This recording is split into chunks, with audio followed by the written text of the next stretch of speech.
Hey everyone, welcome back to the Lux Business Channel. I'm joined here by Matt Clark, who is CEO of Amazing.com and the Amazing Selling Machine, which you guys know that I love and highly recommend. Matt, thank you so much for being here today. Yeah, thanks for having me. Yeah, no worries. So I just want to get into this.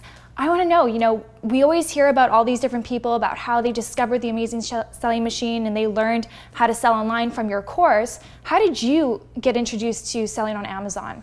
Yeah, sure. So I was like in college. I wanted to build my own business, and then ended up instead taking an investment banking job out of college, and then decided pretty quickly I didn't want to do that. And so I wanted to build some business, but I didn't really know what. And so I ended up kind of fumbling my way into selling some very kind of high-end health supplements online. But this was back in 2008, 2009. And so that was before, it sounds funny to say now, but that was before Amazon became as much of kind of a dominant player it is now.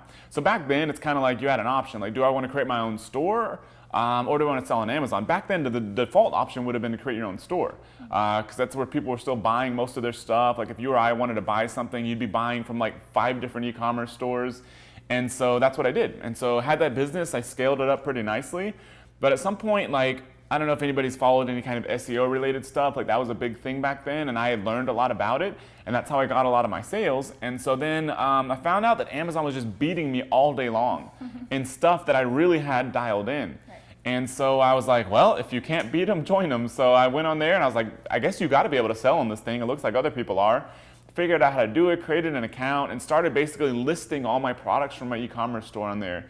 And because it was kind of where the future was going. And so found out that Amazon was really a good place to be pretty early on. I mean, at first I had a near disaster situation because I was like, Amazon is great. I was like, I'm sitting here buying all this ads on my e-commerce store, but I found out with Amazon that you could basically just list products, and if they sold, you make money, and that's the only time you have to pay Amazon. If they don't sell, then you don't pay Amazon anything. So I was like, this is fantastic. I was like, a brilliant idea. I'm going to list 10,000 products on Amazon because that's how many I had on my e-commerce store. Wow.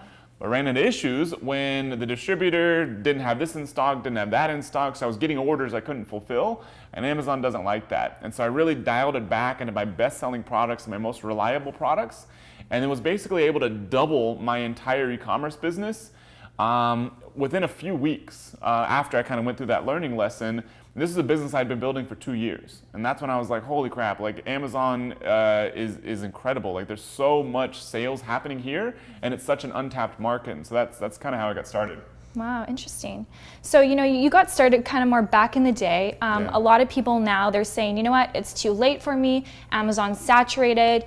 There's no point of taking a course. It's just too late. What would you say to those people? Yeah, no, it totally makes sense. I could see how people would believe that. But if you look at the data, and like, me, I'm in this sort of business like all day long, so I see other stuff too. But if you look at the data, I mean, back when I got started, like sure, there wasn't as much competition, but also there wasn't nearly as much sales volume. I mean, Amazon now is, it's got to be since then, probably 3 or 4 times as big. Oh, yeah. And the sales volume has picked up like crazy. And especially if you live somewhere outside the US, sales volume has picked up a lot on those platforms too.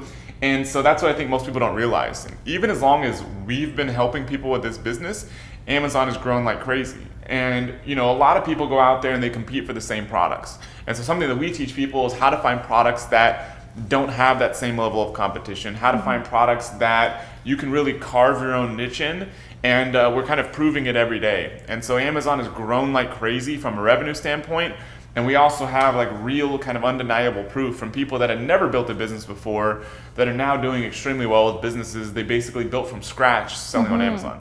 Yeah, that's great. So I want to touch on that. For the general person who doesn't have skills in marketing and sales, can they start this business from scratch, or do they need some sort of talent or a skill? Like how can someone who doesn't know anything about an online business start now? Yeah, so the good thing is that as long as you've been buying stuff for a few years, which most people have, then you've built skills over time for this business. Because when you're selling a physical consumer product, yeah. I mean, how many times have you been at a grocery store or shopping online trying to decide which one to buy? If you start thinking back through some of these experiences, like why did you buy one versus another? And you know these things by now. That's true. They had better packaging, they had a better website, they had better images, they had better appeal to you as an individual consumer, whereas another one appealed to kind of a different audience group. And so the cool thing is people come armed with a lot of these skills. You don't need any sort of marketing background or anything like that. And we've had people that have been cops, that have been in the medical industry, that have had unrelated businesses, chiropractic clinics, just about anything you could possibly imagine, people in the military, anything you could possibly imagine that have been able to build this kind of business when other things didn't work, because it kind of removes two big barriers. Like, one is really knowing a lot about marketing. You know, we kind of have a system of teaching people how to do a lot of that stuff, but it doesn't require you to be some genius sort of advertiser. Yeah. You know, we've tried to teach people some pretty sophisticated, like, Facebook advertising, for example. And that one is where we kind of end up like running into like a brick wall, because it requires getting over such a hurdle that most people just don't want to go to. They don't want to become like world's greatest copywriter or ad manager and really dial in the data and spend all day looking at spreadsheets. They don't want to do that. But with Amazon takes care of a lot of that marketing for you. So your job is more or less on the brand building side, thinking like a consumer, relating to your audience, to your customers, and thinking what they would want. Would they want a product that looks like this or looks like that? Would this image work better? How do I support these people? What do I say to them, kind of, you know, to get them more interested in the product and help them use the product better? And these are all things that we all know how to do just from being consumers for years. Yeah, for sure. Now, would you say that most people who take the Amazing Selling Machine course, would you say that they work on their Amazon FBA business part-time, or would you say that they're fully immersed in it and that is their job? Yeah, so it really depends like where they're at in the business. For almost all of them, they start off that it's part-time. Right. I mean, at the beginning, there's literally not enough stuff for you to do for it to be full-time, because it's kind of like you do some product research, say maybe that's a couple hours one day, and then you kind of contact some suppliers, and then you're just sitting there kind of like waiting for the suppliers to get back to you, and then you get your product going, and then you're kind of waiting to get some samples, and then you kind of set up your listing and stuff, and you're waiting. Yeah, you're kind of waiting to get your inventory live. Yeah. And so like at the beginning, there's a lot of waiting going on. So it's not like you could be in there 10 hours a day, just like, you know, going really crazy with it. And then it's kind of, there's a good transition of like the number of hours you can put in if you want to, and the amount of value you're getting from the business. Like there's a pretty good relationship there. So like I've never heard a lot of people that were kind of like, oh my God, I was working on this business 10 hours a day. I was working a job 10 hours a day. I didn't have any time. Yeah. It's more or less kind of like my business started taking off. And I was like, look, I'm probably making more money from this business than I am from my job, so it's time I quit my job. Or it's somebody who never wants it to be that big, and they just want to make a little extra money, and they keep working a few hours a day. Right. Their sales volume stays relatively low, which means customer support volume is low. They probably don't have a lot of products to manage. They don't have to do a lot of back and forth with suppliers because they don't have to order a bunch of inventory. And so it's kind of a nice, comfortable business that they like to run. Or other people on the other end of the spectrum that are doing millions of dollars a year, they're like, yeah, I want to go all in because I want to be able to build this business so it can make me millions of dollars. I can sell the business, and they have bigger goals, bigger ambition. But there seems to be a pretty good trade-off. And so it's kind of like at the beginning, an hour or two a day, and then once you get the thing cranked up, that's when you make a decision. Do I want this to be a lifestyle business, or do I want it to be a full-time thing that can support me and create kind of a legacy for my family? Right, so you have that option to just decide. Yeah, that's awesome, yeah. So I know this isn't a one answer fits all, but how long would you say it takes on average from someone from start to finish to the point where they're starting an Amazon FBA business to the point where they're actually making a profit online? Yes, I mean, it depends what you do. You know, some people, like my wife, for example, like she is one of these people, like it's completely different from me. Like I'm more just like drive, push it, throw stuff against the wall, see what happens. She's much more methodical and kind of, you know, not as like stressed out about like trying to make that thing go forward. And she's one of the people that made profit on her first inventory. She made profit on her second inventory batch. And so she's never not made profit. But she also wasn't doing some of the dumb things that I've done in the past where you're just trying to push growth faster than it should organically grow. But I would say for the average person, like there's no reason why within 6 months, if you're keeping things nice and conservative and you're not making some of the kind of common mistakes, like trying to go into multiple products too fast, not really dialing in your first product, like as long as you've chosen a good product that can make profit, you're keeping your marketing very reasonable, and you're not trying to branch out too fast, there's no reason why within 6 months you can't be making profit every single month, a couple $1,000s or so. Yeah, amazing. So within 6 months, people can start having a profit online with a business that they never knew or thought possible before. That's great. So, I mean, you mentioned a few mistakes.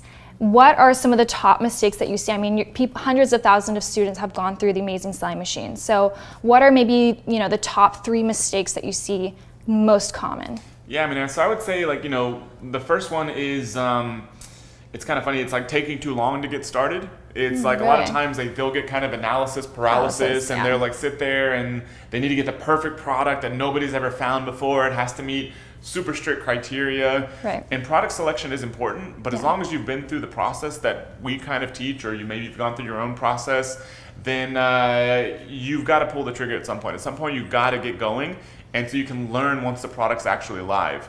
And so that's the first one, is making sure you actually get started, not taking too long.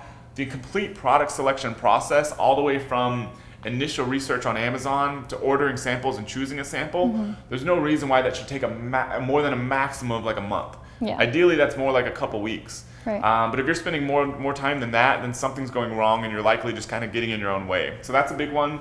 Another thing is that it's kind of funny. Like, a lot of people like start these businesses because they're like, I want to make more money. I want to make more money every month or every year. I want this big amount of money. But then they get the business going, and they get so excited about building the brand and coming up with their own brand name and getting this cool product live. And they get a couple months down the road, if they ordered a product from China, faster if you get one from the US. But they get all this work done, and they get the product live, and they're like, sweet, I'm done. Yeah. And it's like, no, that's where the business just starts. Yeah. And so I think coming in with the mindset that when the product gets live, like, that's where you actually make the money. Like, that's where you produce sales that produce a profit. And so, like, being prepared for that. I've seen a lot of people kind of just like stop once they get a product live. Like, I remember at one point way back in the day when I was doing a lot of the support and the things, we didn't have any other option. Some guy was like, yeah, I've done everything possible. Like, the thing isn't selling, this thing doesn't work. And then I had data to be able to go look and to see what he actually did, and he didn't do hardly anything. And so you didn't actually do the work to sell the product, and there's no reason why it's not selling well. So I mean, I think that's another big one. And probably the last one is just once the product's actually selling, is that for whatever reason, like human nature, like we want to take this thing that's successful and try to do like 12 more of them. And that's usually not the best way to make more money. It's usually going to stress you out.